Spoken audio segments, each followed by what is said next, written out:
हाजीपुर में 180 करोड़ की जमीन को कब्जा मुक्त कराया गया है। पड़थला में 82 करोड़ की जमीन को कब्जा मुक्त कराया गया है। तो बड़ी खबर नोएडा से अतिक्रमण पर बुलडोजर एक्शन देखने को मिला है। हाजीपुर, सलारपुर, पड़थला में बुलडोजर एक्शन हुआ है। सलारपुर और हाजीपुर में 180 करोड़ की जमीन को कब्जा मुक्त कराया गया है। पड़थला में 82 करोड़ की जमीन को कब्जा मुक्त करवाया गया है। तो बड़ी कार्रवाई हुई है अतिक्रमण के खिलाफ। नोएडा में बुलडोजर एक्शन देखने को मिला है। पीला पंजा गरजा है। हाजीपुर, सलारपुर, पड़थला में बड़ी बुलडोजर कार्रवाई हुई है। सलारपुर और हाजीपुर में करीब 180 करोड़ की जमीन को कब्जा मुक्त कराया गया है। पड़थला में 82 करोड़ की जमीन को कब्जा मुक्त कराया गया है। तो नोएडा में अतिक्रमण के खिलाफ बड़ी कार्रवाई हुई है। हाजीपुर, सलारपुर और पड़थला में बुलडोजर एक्शन देखने को मिला है। हाजीपुर और सलारपुर में करीब 180 करोड़ तो वहीं पड़थला में 82 करोड़ की जमीन को कब्जा मुक्त करवाया गया है। बड़ी कार्रवाई अतिक्रमण के खिलाफ। और इसी खबर पर तमाम जानकारी के साथ में नोएडा से संवाददाता अमित चौधरी हमारे साथ जुड़ गए हैं। अमित, करीब हाजीपुर और सलारपुर में 180 करोड़ और पड़थला में 82 करोड़ की जमीन को आज कब्जा मुक्त कराया गया है। बड़ा बुलडोजर एक्शन।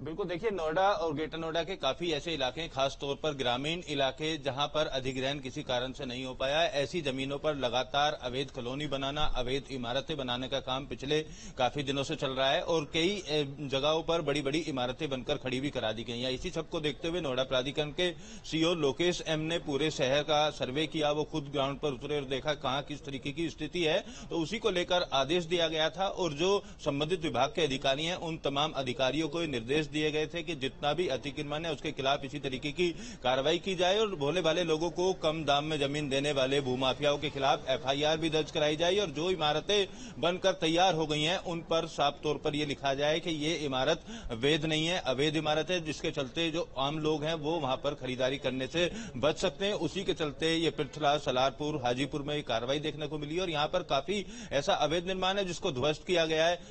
सारी कार्रवाई की बात की जाए तो 262 करोड़ रुपए की जो जमीन है उसको कब्जा मुक्त कराया गया है। कई इमारतों के ऊपर उस इमारत के अवैध होने की जानकारी लिखी गई है और कई सारी इमारतें बनाने वाले लोगों को नोटिस भी दिए गए हैं। सीईओ ने साफ तौर पर कहा है कि अवैध कब्जा करने वालों के खिलाफ भूमाफिया एक्ट के साथ साथ तमाम धाराओं में एफआईआर दर्ज कराई जाए। आज कई लोगों के खिलाफ एफआईआर भी दर्ज होगी और ये जो अभियान है प्राधिकरण का, ये आने वाले दिनों में जारी रहेगा जब तक कि इस तरीके के भूमाफियाओं पर पूरी तरीके से नकेल ना कसी जाए। लिहाजा तमाम संबंधित अधिकारी उन जगहों को चिन्हित कर रहे हैं जहां पर अवैध कब्जे किए गए, अवैध तरीके से इमारतें बनाई गई हैं या फिर अभी कॉलोनी काटने का, प्लॉट बेचने का जो काम है वो किया जा रहा है। सीईओ का साफ तौर पर कहना है कि इसी तरीके से जो कार्रवाई है वो जारी रहेगी और अगर कार्रवाई नहीं होती है तो संबंधित विभाग के जो अधिकारी हैं जिनकी जिम्मेदारी शुरुआती तौर पर इन पर नकेल कसने की है, उन अधिकारियों पर भी कार्रवाई की जाएगी अगर किसी के सर्कल के अंदर इस तरीके का अवैध निर्माण होता हुआ पाया गया। लिहाजा अभी शुरुआती तौर की अगर बात की जाए तो पीला पंजा पूरी तरीके से गरजता हुआ दिखाई दे रहा है और तमाम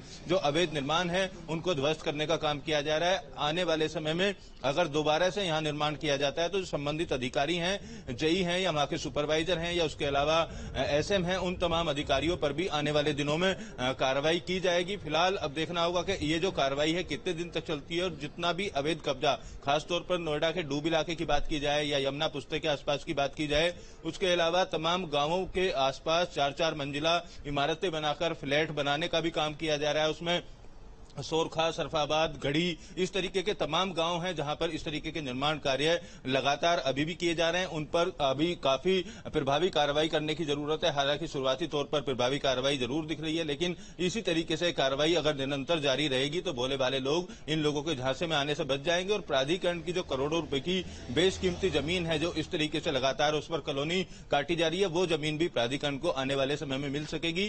कई जगह पर देखा जाता है कि अवैध कॉलोनी काटने वाले लोग खुद की जमीन को फ्री होल्ड बताकर और तहसील में उसकी रजिस्ट्री कराने या म्यूटेशन कराने का दावा देते हैं और भोले भाले लोगों को 15,000 20,000 रुपए गज के हिसाब से जमीन को बेच देते हैं और बाद में जब वो लोग अपना घर या वहां पर कुछ भी दुकान बना लेते हैं तो तब बुलडोजर की कार्रवाई होती है। तो ऐसी स्थिति आने वाले दिनों में ना बने, उसी को लेकर ये जो कार्रवाई है ये पिछले 2 दिन से लगातार जारी है और आज भी कई ऐसे इलाके हैं जहां पर बुलडोजर की कार्रवाई की जाएगी। लिहाजा अब देखना होगा कि कब तक इस तरीके से बुलडोजर की कार्रवाई जारी रहती है और माफियाओं पर किस तरीके की कार्रवाई होगी, यह भी आने वाले दिनों में देखना होगा। ठीक है अमित, बहुत बहुत शुक्रिया आपका तमाम सारी जानकारी के लिए।